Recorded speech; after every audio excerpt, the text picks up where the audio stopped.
پھر دیکھ لو لوگ یہ روزانہ آیتیں پڑھتے ہیں، قل اتعبدون من دون اللہ ما لا یملک لکم ضرا ولا نفعا، سورہ مائدہ آیت نمبر 76۔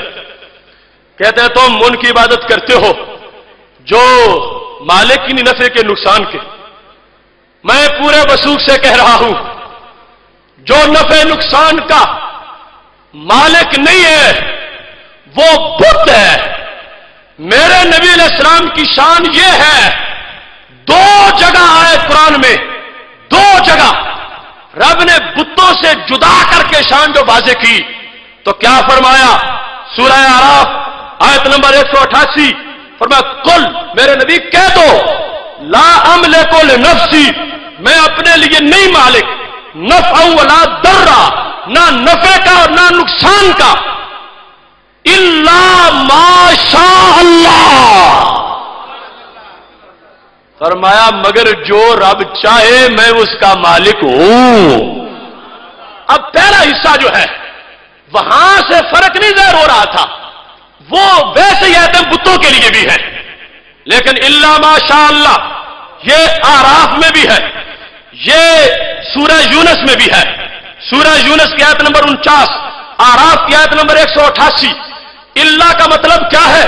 کیا ملک ایک چیز کا، ملک 2 چیزوں کا، ملک 3 چیزوں کا نہیں؟ عوام سمجھے، ان کو بھی سمجھا دیتا ہوں۔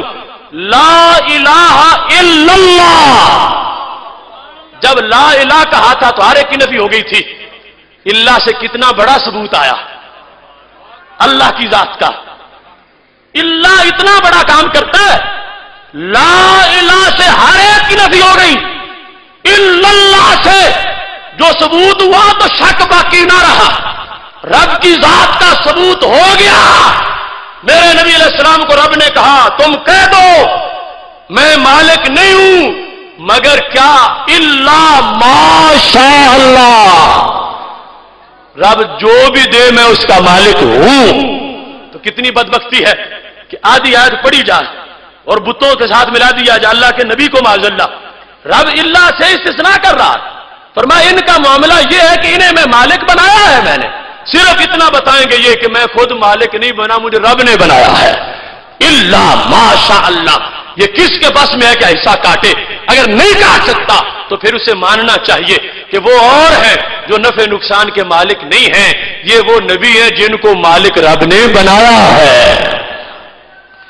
پھر دیکھ لو یہ بات تو بخاری شریف کی حدیث نمبر 927 میں بھی ہے کہ مجازن نفع نقصان کا ذکر نبی علیہ السلام نے صحابی کے لیے بھی کر دیا۔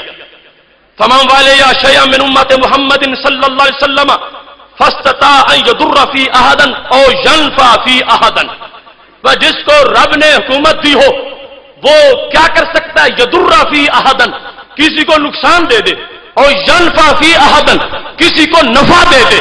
تو اگر نفع نقصان کا مالک ہونا مجازن بھی شرک ہوتا تو نبی علیہ السلام امیر المومنین کے لحاظ سے یا کسی حاکم کے لحاظ سے یہ لفظ نہ بولتے۔